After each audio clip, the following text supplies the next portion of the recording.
सिरसा जिले के बणी गांव में सीएम के जनसंवाद के दौरान एक ऐसी घटना घटी जिसकी गूंज पूरे हरियाणा में सुनाई दी। वीडियो में आपको एक महिला सीएम के सामने अपनी समस्या बताती दिख रही होंगी, लेकिन जब सीएम उस महिला को रोकते हैं तो वो अपना दुपट्टा उतारकर सीएम के पैरों में फेंक देती है। इसके बाद महिला को बलपूर्वक स्टेज से नीचे उतार दिया जाता है। इस महिला की पहचान बणी गांव की सरपंच नैना झोरड़ के रूप में हुई है। हरियाणा तक की ओर से हमारे संवाददाता बलजीत सिंह ने इस पूरी घटना को लेकर सरपंच नैना से बात की और पता लगाया कि आखिर क्यों एक महिला सरपंच अपना दुपट्टा सीएम के पैरों में फेंकने पर मजबूर है। आगे आप खुद सुनिए कि नैना झोरड़ ने ऐसा क्यों किया था।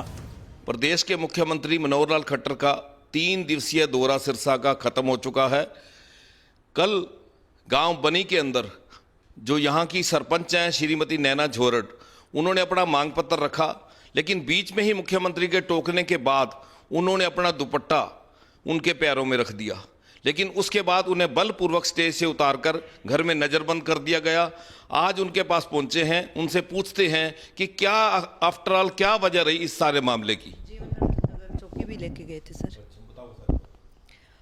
नमस्कार, मैं ग्राम पंचायत बणी से सरपंच नैना झोरड़ बोल रही हूँ। सर, मैंने सीएम साहब के आने के लिए सारा अरेंजमेंट किया। हमने कोई इनको काले झंडे नहीं दिखाए, सब पोलाइटली हमने सारा कुछ किया। मेरी समस्या वो राजा है, उनका फर्ज बनता है, हम प्रजा हैं कि हमारी समस्या सुने। वो समस्या सुनने के लिए आ रहे हैं, वो जन संवाद कर रहे हैं, वो सबकी सुन रहे हैं, तो एक महिला सरपंच की नहीं सुनेंगे। वो सरपंच भी एक गांव का मुख्य आदमी होता है। आप बड़े लेवल पे इलेक्शन लड़ते हो, उसने छोटे लेवल पे लिया है, लड़ा है, लेकिन इलेक्शन तो लड़ा है ना उसने। तो अगर मैं आपकी सरकार ने 50% आरक्षण दिया है, इसलिए महिला सीट थी, मैं लड़ी, तो आपकी सरकार का नारा है बेटी बचाओ बेटी पढ़ाओ। तो एक आप अपने देश की बेटी की समस्या नहीं सुन सकते। आज से 3 महीने 13 दिन पहले मेरे पति पे कातिलाना हमला हुआ। उसमें इनको 3 सीवियर फ्रैक्चर, इनके एक साथी को सिर में 8 टांके, एक साथी को गंभीर चोट, एक साथी को चेहरे पे 5 टांके और एक सीवियर फ्रैक्चर था। तो अभी तक उनकी कोई गिरफ्तारी नहीं है दोषियों की, उल्टी हम पे ही 452 लगा दी गई है। सुप्रीम कोर्ट ने भी आत्मरक्षा का अधिकार दे रखा है। उनकी तो पहले से प्लानिंग थी, इसलिए उन्होंने घर में धारदार हथियार जमा कर रखे थे। वो खींच के अपने मेरे पति को अपने घर की तरफ ले जा रहे थे मारने के लिए, क्योंकि दोषी का जो घर है वो स्टेडियम के बिल्कुल सामने ही है। तो जो झड़प हुई आत्मरक्षा में, हमने झगड़ा नहीं किया। शुरुआत मुख्यमंत्री ने आपकी ये बात सुनी नहीं सुनी। कारण मुझे नहीं पता क्यों नहीं सुनी।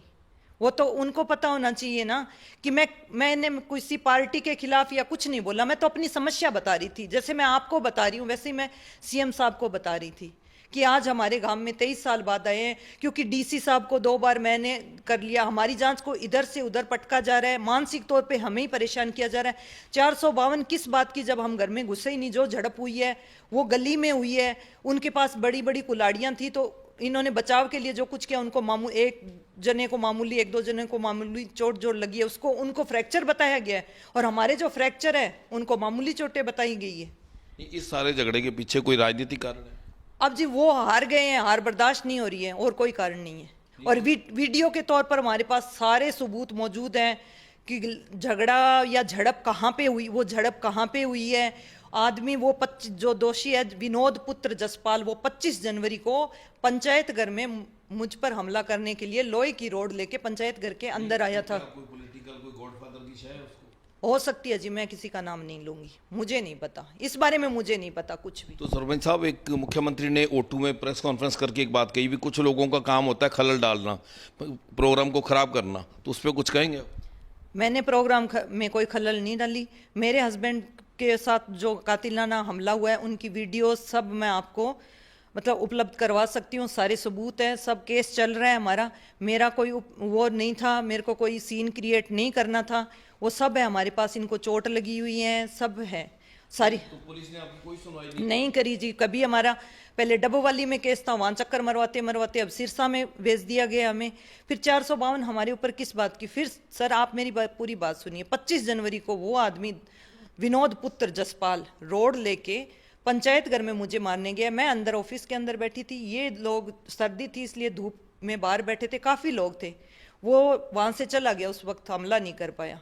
इस बात की भी वीडियो हमारे पास। तो उसी दिन शाम को मेरे हस्बैंड ने करीवाला चौकी में ये FIR दर्ज करवाई। इस आदमी से मेरे को जान का खतरा है। ना ही तो उसको पाबंद किया गया, ना ही उस पर कार्रवाई की गई।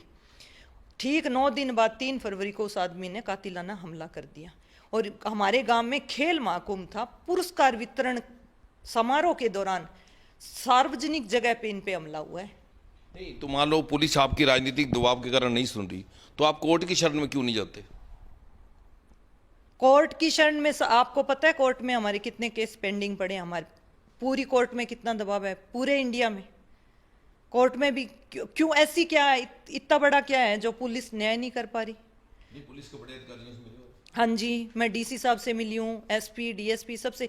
DC साहब को 3 बार मैं अपनी ये शिकायत दे चुकी हूँ, कोई कार्रवाई नहीं हुई। तो आज तो SP साहब ने आदेश देके ASP को जांच मार की है। अगर की है तो बहुत अच्छी बात है। मैं इसी हिंदुस्तान की बेटी हूँ सर, मैं पाकिस्तान से नहीं आई।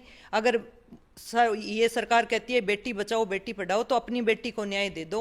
मुझे निष्पक्ष जांच और न्याय चाहिए। मेरे किसी कोई पॉलिटिकल पार्टी के साथ कोई रंजिश नहीं है, मेरा किसी के साथ कोई झगड़ा नहीं है। आपका किसी पॉलिटिकल पार्टी से कनेक्शन? नहीं, किसी से कोई नहीं है मेरा। तो ये थी गांव बनी की सरपंच नैना जोहर, जिन्होंने कहा कि मुझे किसी राजनीतिक दबाव या किसी भी खलल डालने का मेरा मकसद नहीं था। मेरा मकसद गांव के विकास की मांग पत्र को रखना था, लेकिन मुझे रोक दिया गया तो ये सारा मामला बढ़ गया। हरियाणा तक के लिए सिरसा से बलजीत सिंह।